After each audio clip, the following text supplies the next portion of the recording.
wakil ketua PPDB wilayah Kuningan kasih ini. Ya. Pembedaan antara negeri dan swasta. Ini sering terjadi seperti itu.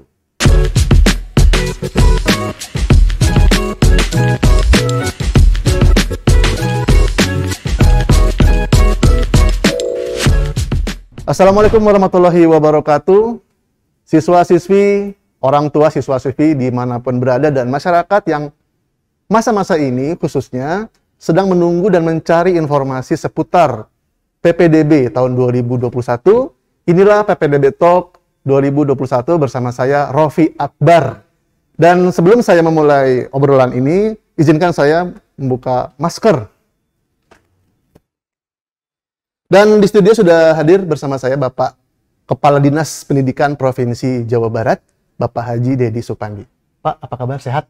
Alhamdulillah. Selamat sore para orang tua, siswa, siswi dan calon peserta didik baru, dan para orang tua yang lagi was-was mungkin. PDB. Harap cemas Pak ya? Harap. Saya juga orang tua Pak. Punya anak juga. Nah, ini mumpung ada Pak Dedi di sini sekarang, saya mau bertanya beberapa hal mengenai PPDB 2021 ini Pak. Ya. Nah, mungkin dari awal dulu mengenai regulasi. Saya dapat informasi ini bedanya dengan tahun lalu, dengan tahun ini terkait dengan regulasi, terkait Pergub, Juknis, kalau yang harus ke Kemendagri itu gimana tuh maksudnya Pak? Bisa dijelaskan? Ya, kita kan sebetulnya ingin membuat regulasi lebih baik. Ya. Dan tidak ada regulasi itu ingin menyakiti rakyat. Ya. Semuanya itu kita bercerita tentang keadilan, kesejahteraan, dan lain sebagainya. Nah, PPDB tahun ini telah kita bahas, telah kita rumuskan, juga telah kita uji publik. Ada perbedaannya, ada beberapa hal, termasuk juga salah satunya adalah dinaungi oleh peraturan gubernur. Hanya kalau dulu peraturan gubernur cukup ditandatangan oleh Pak Gubernur sendiri, kalau sekarang ternyata Pergub tersebut harus direkomendasikan dulu kepada Kemendagri. Nah, tujuannya bagus betulnya adalah agar jangan sampai peraturan tersebut berbenturan dengan peraturan lain, betul, Pak. Atau peraturan tersebut pun juga bersifat diskriminatif. Nah, harapannya seperti itu. Baik. Tapi alhamdulillah dengan cepat ternyata juga kita bisa selesaikan, dan per bulan kemarin peraturan tentang PPDB sudah kita tangani, termasuk juga dengan di dalamnya berisi dengan Juknis. Nah, berarti untuk tataran regulasi udah clear. Alhamdulillah. Berarti lanjut Pak ke berikutnya, ini mengenai susunan kepanitiaan di PPDB 2021 di Jawa Barat ini Pak, dari peran BIS di KCD, sekolah, itu gimana Pak? Mungkin porsi-porsinya juga. Nah, ini ada perbedaan juga. Kalau tahun sebelumnya bahwa panitia PPDB ketuanya berada di Dinas Pendidikan Provinsi. Tahun lalu. Tahun ini kita coba desentralisasikan, karena bagi saya ada 3 hal yang saya harus lakukan sebagai lead di distrik, yaitu yang pertama adalah desentralisasi, yang kedua kolaborasi, dan yang ketiga inovasi. Ini semua adalah menurut saya bagian untuk meringankan dan menambah rentang kendali antara yang dilayani dengan pelayan itu semakin dekat. Gitu.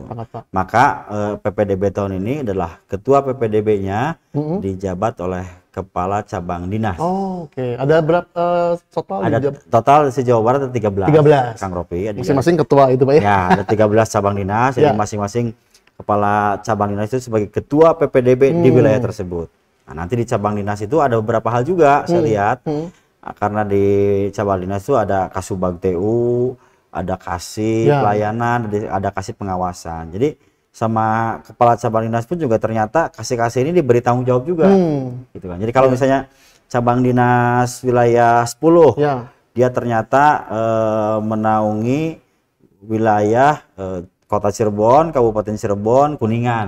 Nah, ini ternyata kepala cabang dinas ini pun juga memberikan tanggung jawab yang wakil ketua PPDB wilayah Kuningan kasih ini, yang wakil ketua PPDB wilayah Cirebon kasih ini, yang satunya lagi Subag TU menangani wakil ketua PPDB di kota ini. Jadi banyak yang terlibat Pak ya? Banyak yang terlibat, sehingga saya senang seperti itu menjadi sebuah kolaboratif. Artinya peranan KCD juga cukup besar Pak ya dalam PPDB. Sangat besar, karena besar, ya? pada saat kepala cabang dinas menjadi ketua PPDB di wilayahnya, maka di Disdik kita menjadi koordinator. Dan masyarakat bisa berkomunikasi langsung dengan boleh. Nah, itu mungkin juga cara komunikasinya karena masyarakat yang tadinya rentang kendali jauh ingin komunikasi harus ke dinas pendidikan provinsi, sekarang cukup ke bisa ke satuan pendidikan, bisa ke cabang dinas, bisa juga mereka bertanya lewat online. Itu semua bisa kita lakukan. Baik, artinya sekarang bahwa di daerah semakin mudah sebenarnya masyarakat untuk mendapatkan informasi. Betul sekali, Kang. Dan solusi apabila ada kendala-kendala masalah PPDB, Pak ya. Betul. Di daerah gitu. Nah, ini yang saya dari kemarin pengen nanya, Pak. Ini yang angin segar buat saya. Adanya pelibatan swasta, Pak. Sekolah swasta di PPDB tahun ini 2021. Itu gimana ceritanya, Pak? Kita berpengalaman berkaca dari tahun kemarin, seolah-olah bahwa terjadi pembedaan antara negeri dan swasta. Ini sering terjadi seperti itu. Maka tahun ini kita coba lakukan bahwa swasta pun juga wajib ikut dalam PPDB. Sehingga kalau kita lihat nanti beberapa pilihan para calon peserta didik yang akan daftar PPDB, pilihan di sana sudah disiapkan, ada pilihan 2 di negeri dan 1 di swasta. Ya, semakin banyak pilihannya, Pak ya. Semakin banyak pilihannya. Jangan terlalu berpikir bahwa favorit dan tidak favorit, karena sekarang tidak ada istilah antara favorit dan favorit. Sekarang kan sekolah di mana saja sama. Di mana saja sama. Betul, Pak, sepakat. Dan itu artinya juga tadi menghilangkan yang harus sekolah favorit, terus pilihannya cuma negeri aja. Sekarang semakin banyak, mudah-mudahan semakin akses pendidikan semakin karena lebar. Karena begini juga, Kang Ropi, tidak semua lulusan sekolah SMP dan MTS ini bisa masuk ke negeri. Jadi kalau kita hitung dari jumlah total sekolah SMA, SMK dan SLB itu ada 4.966. Negerinya hanya ada 835. Itu pun juga 2 negeri dikelola oleh kementerian. Jadi yang dikelola Distrik Jawa Barat yang 833. Artinya kalau kita lihat memang mau tidak mau ya harus ada yang ke swasta. Kan itu. Swasta. Dan lagi kalau kita lihat dari lulusan MTS dan lulusan SMP, kenapa harus ada ke swasta? Ya paling hanya bisa diterima di negeri itu sekitar 41%. Jadi artinya 59, sekian persen ya itu harus ditempatkan di swasta. Semoga mungkin tahun-tahun ke depan juga pelibatan swasta semakin luas, Pak. Harus seperti itu. Nah, ini Pak terkait dengan kerjasama Disdik dengan OPD-OPD lain di Jabar terkait dengan misalnya data-data kependudukan, data-data prestasi siswa dan seterusnya. Jadi dalam perhelatan PPDB tahun ini, Disdik ini bekerja sama dengan mana saja sih, Pak? Disduk Capil? Kita libatkan kolaborasi dengan Disduk Capil terkait dengan data. Data yang nantinya adalah kaitannya dengan zonasi. Ada Disduk Capil, ada Dinsos. Kalau Dinsos terkait dengan data keluarga tidak mampu atau KTM. Ada lagi dengan Kementerian Agama dan dinas-dinas ini kita kolaborasikan. Kenapa? Karena di sistem PPDB yang kita lakukan di Jawa Barat, pada saat orang misalnya mencantumkan nama alamat orang tersebut, maka secara otomatis sistem ini akan tergabung dengan sistem Disduk Capil. Oh, data integrasi, Pak ya? Data integrasi, sehingga kita tidak bisa dibohongi. Misalnya mohon maaf ya, Kang Ropi pengen sekolah ke SMA ini, saya pengen didekatkan jaraknya. Oh, pindah kakaknya. Pindah pada saat mau daftar PPDB, ke alamat itu pakai domisili perusahaan, pakai domisili dari domisili keluarga tempat gitu kan, tempat dari kelurahan atau dari RT, nggak bisa sekarang ya. Karena nanti pada saat dimasukin datanya, si data ini tetap akan menelusuri data yang ada di Disduk Capil. Kan itu artinya akan datang ke sana. Ada yang juga bertanya ke saya, begini bertanyanya. Tapi Pak katanya harusnya ada juga katanya tiba-tiba orang tersebut mendapatkan kakak di sana dan jadi dekat jadi terima. Oh, saya pikir itu bukan urusan Disdik. Kan itu ya. Tapi data kita adalah data yang valid di kita adalah data yang ada dalam basic system dan basic system itu sudah terintegrasi dari Disduk Capil tadi ya. Jadi kewenangan kita tuh nggak ada lagi cerita verifikasi orang itu betul atau enggak, itu bukan kewenangan kita. Sama juga dengan data yang KTM tidak mampu, sama juga seperti dari itu. Dinas Sosial, Pak? Dari Dinas Sosial, dari data DTKS. Itulah yang perlu kita sampaikan kepada masyarakat. Jadi jangan khawatir sistem di PPDB di Provinsi Jawa Barat untuk SMA, SMK dan SLB kita sudah connect dengan Disdukcapil dan Dinsos secara integrasi sistem. Lebih valid Pak ya, lebih valid. Termasuk data yang siswa-siswa yang juara-juara itu Pak ya? Betul. Itu PONI itu gimana tuh Pak? Itu sudah juga terintegrasi. Jadi mohon maaf ya, jangan tiba-tiba dia bikin, udah nggak lagi lah seperti itu kan. Kita juga sekarang peran KCD juga untuk mengedukasi itu kayaknya udah optimal Pak ya? Lebih optimal dan lebih rentang kendalinya lebih dekat. Nah itu yang paling penting. Jadi secara otomatis lebih. Jadi yang warga di Cirebon tadi ya selesai di situ. Ya. Nggak usah kedatang kerajinan. Betul.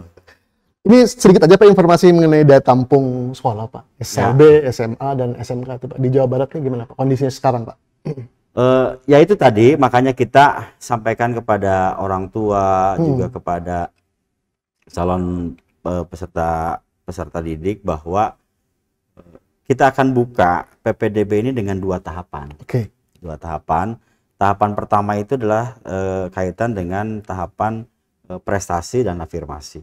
Itu berapa? 50%. 50% Kang Robi. Jadi kalau kita lihat 50% tahapan pertama ini terdiri dari ada jalur afirmasi. 20%, jalur prestasi. 25% dan perpindahan orang tua.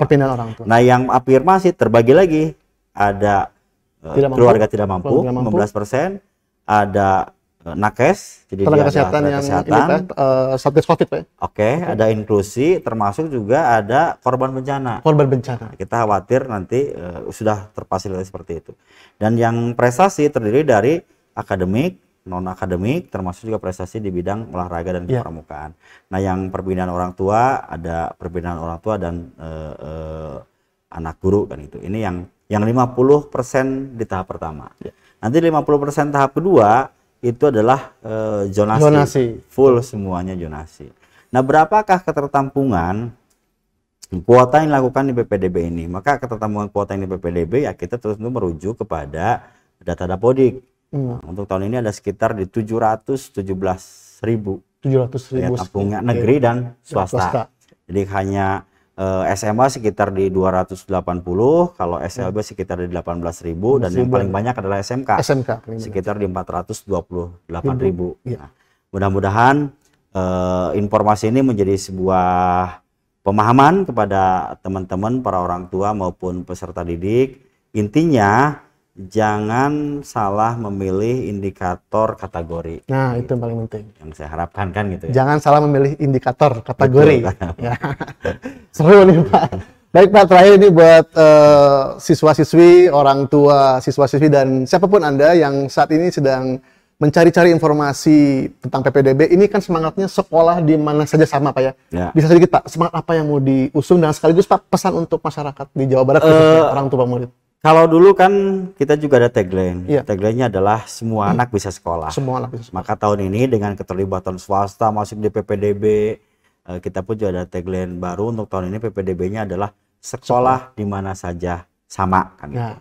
Nah, ini tentunya kita harapkan bahwa untuk mengikis apa yang dikatakan bahwa ini sekolah favorit, tidak favorit. Terus toh kita pun juga dalam memberikan bantuan baik ke negeri maupun ke swasta, semua kita berikan keadilan. Tentunya pesan saya kepada para orang tua dan siswa, siswi calon peserta didik, 2 pesan saya. Yang pertama, silahkan tanggal 7 Juni Pak ya? Juni dimulai PPD tahap pertama, lakukan pendaftaran secara online dengan sudah mempertimbangkan jalur manakah yang memang dirasakan sesuai dengan kemampuan yang ada di peserta didik ataupun Bapak Ibu semuanya.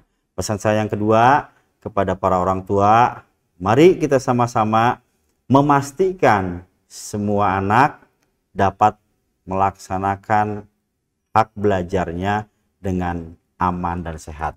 Karena Kang Ropi, bulan Juli yang akan datang kita akan mencoba memberlakukan pembelajaran tatap muka. Masya Allah, luar biasa Pak. Baik, terima kasih Pak Dedi atas penjelasannya yang sangat komplit dan sangat bermanfaat sekali untuk siswa-siswi dan juga orang tua siswa-siswi di Jawa Barat khususnya Pak ya.